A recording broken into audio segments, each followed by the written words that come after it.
a pleasure to welcome you again. Thank you. You're one of the first artists to exhibit at the Fondation Beyeler, so it's a special pleasure.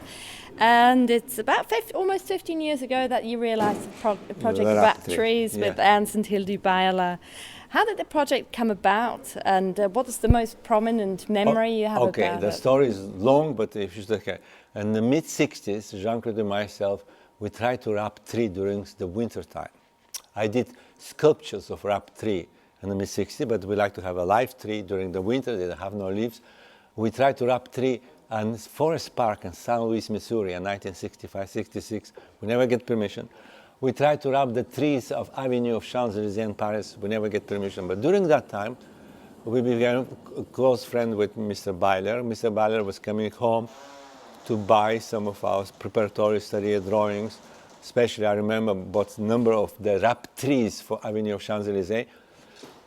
And long relation with Mr. Beyeler through the years. And in 1967, just when the museum was opening, we received call from Ernst. Actually, Jean-Claude was still alive. 1997, and he called Jean-Claude, and they chat with Jean-Claude, and they chat about the wrap tree and Champs-Élysées, and he asked Jean-Claude if he was still interested to wrap trees during the winter time, or when Hanoi said, "Oh, okay, of course we are very interested." And he tried to explain us what has happened. That I know that the foundation was built, is almost opening, and that is the very nice park of the foundation. And Berover Park belonged to the commune of Rien, and etc. Explaining everything on the telephone, but I never been here before. Now, our curator, conservateur, Josie Kraft, who is our like brother of us, who live in Basel, take care of our storage of works of art. Jean-Claude called Josie, asked Josie to come here secretly and take pictures of the trees, because I don't know what kind of tree we're talking, and he take photographs of the tree to have some idea if the small tree or the big tree, etc. And I remember he sent us all photographs of the tree. Even he go with not noticed by the guardians that he was taking pictures of the tree. One received his photography. We decided that we should come to see the wrap tree. This is how all the story starts. And we arrived here in 97, I think, in the spring of 97, and start to work on the project, yes. Nice. And of course, it was long, not long, it was very exciting collaboration some way that we cannot do the project without the assistance of Ernst to the commune of Rien, because we not only wrap the tree and Berover in the Fondation Beyeler, but we like to have the tree, actually, exactly, the tree who is not belong to the Fondation Beyeler here in that drawings, because I love that beautiful view of that channel here, actually, to see to all that area. And actually, these two drawings, they're from view of that perspective, far away, looking to that landscape. Yeah. It was especially nice with the reflection on the water. Exactly, and the way how the tree, actually very different way how the trees they are positioned. One side they have a typical garden tree like here in the park of Fondation, but other side the row of trees follow the water channel, and that created some kind of almost like a soldier walking through one after one, and created a very all different, very dramatically very different with not leaves. And actually, when you see this in photography, when we have a snow, by miracle we have even snow. I never planned there would be a snow. Created completely new vision of the project with the snow. Wasn't it also due to the snow that you had to take it down? No, because with that there's other things. In the beginning that was small project, but when we understand it's a very important project, Jean-Claude and myself, all our projects stay short time. To be not used with the things, we decided to remove, to ending the project.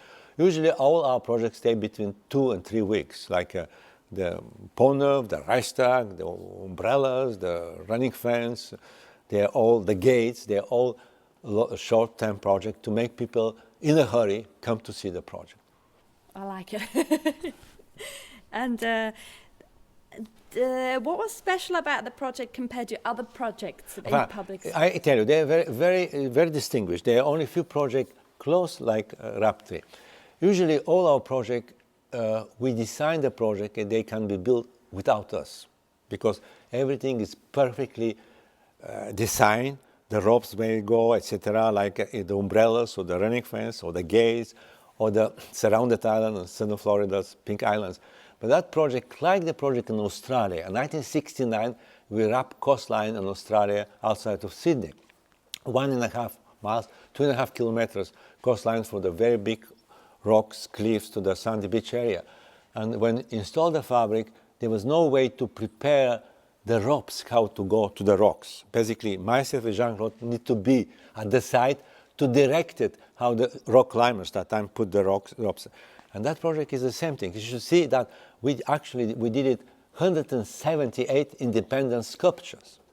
Each of that three was acting like a traditional three-dimensional sculpture, but was impossible in advance, even with knowing the branches, to direct it how the ropes is done. This is why the tree pruners or the rock climbers from Germany was putting the ropes, and often we need to go to tell me, no, move the ropes that direction, because we're different distance, we like to see different. You see, sometimes even changing completely, no, put everything off, put it the other way around. And this is like Australia calls, is the project was entirely done by us directing during the wrapping of the trees. Oh, that's interesting. Yeah, to know. because the rice stack or the point of the ropes was prepared, because you have the steel, the architectural form. They can coordinate the installation of the ropes. I mean, they're masterpieces of engineering, especially also the Mastaba. That is different. That is also, yeah. And did the Wrap Trees project influence later projects? Sort of, I know you always work. No, this is okay. This is the important part. In the last 50 years, we realized 22 projects, and we failed to get permission for 37 projects. Some of the project idea we carry for long years, like the Berlin Reichstag project take 25 years to be realized. The Pont Neuf also take 10 years. And this project of our Wrap Tree was like a project from the 60s. And sometimes the projects stay in our heart, in our mind, and we still like to do it. Sometimes the project, we lost interest, and we never would do it.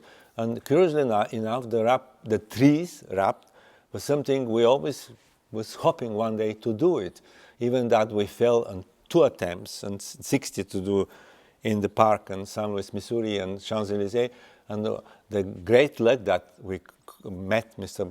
Ernst many years in the 60s, and he built museum later, or planned to have museum. We have no slightest idea. All that became the long coincidence. But Jeanne-Claude was always she had much more well articulated and much more humor in her answer. You know, an art, the best thing is art to live longer. Because this is why you can revisit something and something you plan to do never did, but because you live longer, you have finally a chance to do it. And Wrap Tree was that occasion, you know. What was it with Mastaba you've been working on for 35 yes. years now? What was it that kept you, what fascinates you about that it? Again, that project starts from many early sculptures from the late 50s and early 60s with oil barrels. And also we tried to do smaller Mastaba between Houston and Galveston and Texas in 1968, 69. We tried to do a smaller Mastaba in the museum, Rijksmuseum Kroll-Müller in Otterlo, who is the biggest collector actually of our early works in the world. And we failed to get the permission. And by historical circumstance, we arrived in Abu Dhabi, a long story, but that is part of the answering question tonight. We arrived in Abu Dhabi in 1979. And that time, nobody knew where is Abu Dhabi. And it was very difficult to go to Abu Dhabi, but we arrived. And we built enormous links with the people in Abu Dhabi, the friends and the people we know. And it was something at that time probably almost utopical that we can do it. But perseverance and again longevity keep the project alive. And actually Jeanne-Claude passed away almost 3 years ago of this one. But the last time was with me, Jeanne-Claude, was in 2007. After the gates, we returned to the site of the project, of the Mastaba site, to finalize the site. And I'm very happy that she was still around, she was still alive when we pinpoint exactly when the Mastaba will be. It will be there, exactly the site she and myself chose in October of 2007. And this structure, large structure of 410,000 barrels, 150 meters high by 300 meters by 225 meters, and it will be taller, bigger than pyramid of Cheops. And you will see tonight in the lecture images. And one of the most exciting part, again, we're not engineers ourselves. We always have an audacity to be together with great engineers or people who know better than us things to do. And the way how the Mastaba will be built is not incomparable to any building in the world you have it. And this is something, again in the lecture, this is some of the most exciting part because the entire project will be elevated flat from the ground and 4 to 8 days, 150 meters high. Yeah, that will be showing the color slides tonight to understand how it will be done. But it also will be one of the first projects, or the first project that will stay. Right? Yeah, first, I hope you understand. Many of my works of art, they stay. Don't they?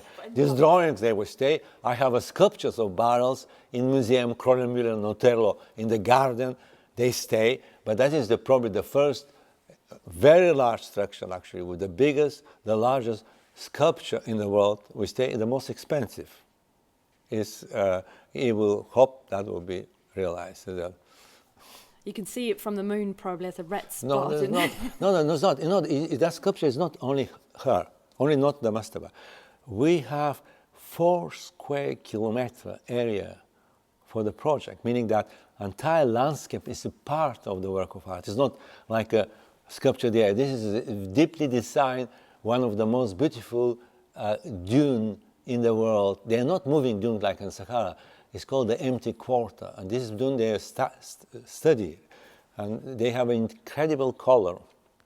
Very few dunes in the world have, because they have so much iron, and they are waves of red and yellow sand. Red because the iron is red in the sand, and this is something you cannot see any place on the desert.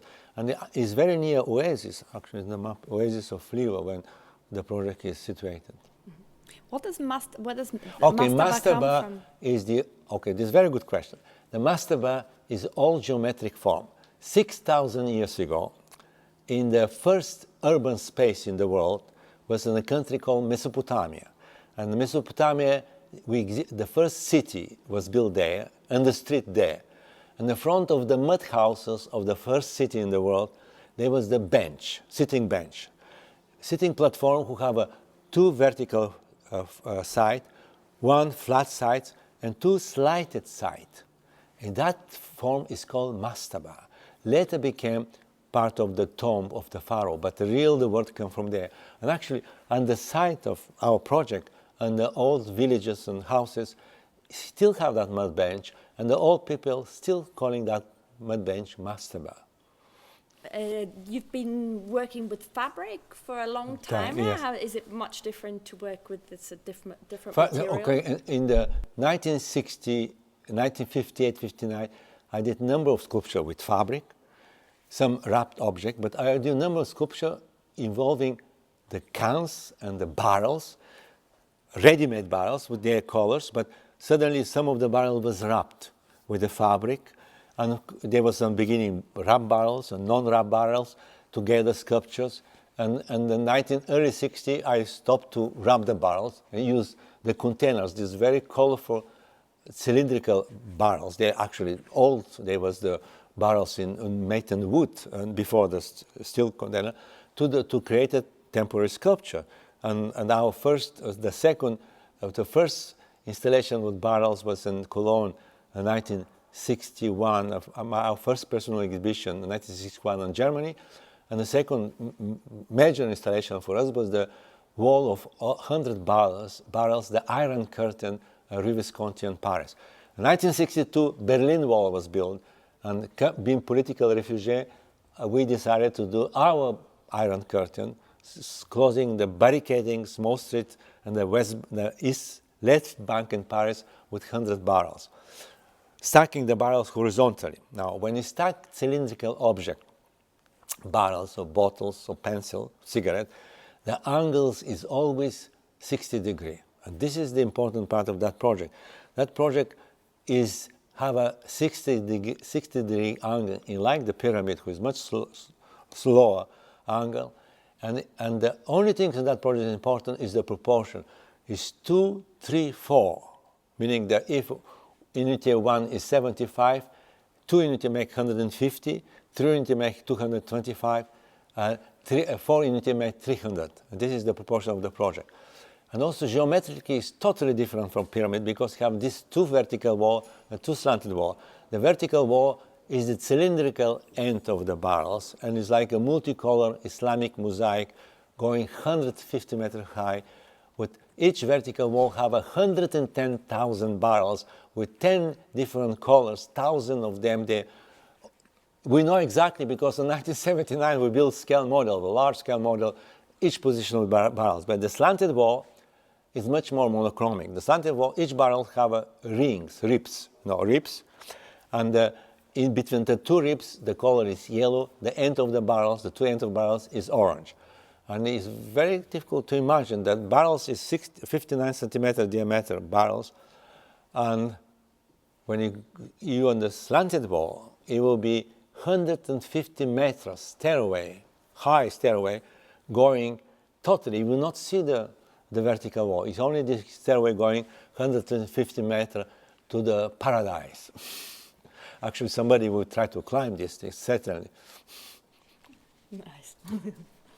I wanted to ask you about, you've also done gallery and museum exhibitions. How is it different to the project? Okay. Yeah, to you know that there's very important issue. All these projects we pay with our money, and they cost them hundreds of $millions. To tell you how they're expensive, we work for Over the River for the permission since 1997.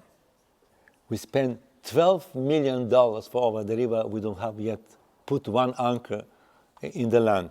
Understand, this project, they are very expensive, and the money came from the sale of original works of art I do. And all the exhibition and gallery or private dealers, basically, we finance project by selling these preparatory study drawings. I do not do drawings of RAP 3 now. They are done all before. Actually, one is from 1997, one is more recent. And of course, these preparatory drawings, they're sold before the project is realized to gallery, to collectors, to museums around the world. We're receiving that money, and with that money we do what we like to do. We can have houses and villas and castles. Instead of that, we spend millions of dollars paying the services of engineers, workers. Everybody is paid working on our project. And very complex issue. This project involves huge logistics, and it's built like building bridges and airports. I should know that all these projects, they copyright and trademarks. Where we're renting the place, we own the place. The case was not problem with the case of the Beyeler Foundation, Beroe Park. But you should know when we do the Gates project in Central Park, we give $3 million rental check to the city of New York to own that Central Park for 3 months, that nobody can use our image of the Gates for anything except for everyday life. The people can bring their dogs running, but no filming, no any party, no other celebration. The same thing for the Reichstag. We rented the Reichstag, but not only on the Reichstag. 1 kilometer around the Reichstag, we rented that to control any affiliation of the buildings who is not related to our work. But everyday life continues. Basically, there are a huge amount of legal logistic involving, like the Over the River project. The project is 62 kilometers long. 62 kilometers became our property during the exhibition of the project, and involved a lot of additional services, security, traffic control. All that is all on our shoulders, and this is why this whole project is extremely complex, legally, technically, and is beyond the normal scope of sculpture or exhibition and museum. This is why we like to do this project, because they are working on a different scale. Try to explain, because it's the museum. The only purpose artists do work of art, painted sculpture, is that the people, they are not indifferent to the work of art. The terrible things for any artist if hanging the painting and nobody reacts on the painting. But imagine we're the only artists in the world. For years and years, 1,000 people, they're against our project, and 1,000 people, they're for the project, meaning that before the physical object exists, people think against and for the project. And that is something, already that is the greatest gratification for us. I can tell you the little case, little trivial, but very big trivial. To do the Over the River project, we need to rent the land because almost entire 62-kilometer land belongs to United States federal government in Washington. The Obama administration gave us permission just a year ago, after a huge amount of expenditure, a study, etc. But the people who live in the valley, because this valley town and villages, they're a group of people, they're against the project. Even that we give them permission, these people go to the federal court in the United States, not the most high court, and they sue United States, Obama administration, why they give us the permission. And this is why the project is now standstill, because the case of the permission project is in the hand of federal judge. Now the federal cases in the United States, they're very complex. It's not small things. And of course, this is one. Even though we get the permission, we're now waiting probably 1 or 1.5 or 2 years that that federal case will be resolved. And now, that federal case involves so much writing about against or for the project. Imagine again, so much interest, so much discussion, so much argument for something do not exist. I think this is a nice way. Understand? And this is why you should understand. This is why this project, they created participatory public. Public, and the museum people come to but this public is sensitized, visualized, activated, outside of the room of the museum or the gallery space or the area. This is how I would like to do this project. Yeah. So it's the interaction which interests you. Not the interaction. It's the real. No, they're not interacting. We're not masochists. We love to have a less problem. No. We love to die. Oh, I'm 77 years old. I prefer to have at least one single problem. But there's no way. Why? Now, this is one part. This project, they're unique. Meaning that we never build, never wrap another trees. We never surround another islands. We never wrap another parliament. We'll never build another gates. We never build another umbrellas. Because they're unique, they have this uniqueness who make them so unexpected, so fresh. They're not something who repetitious, and I don't like to be critical of other artists, but there's so many sculptures look like the other, of the same artist. So many things look like other artists do. But our project, they're totally unique, each of them. Okay, thank you very much.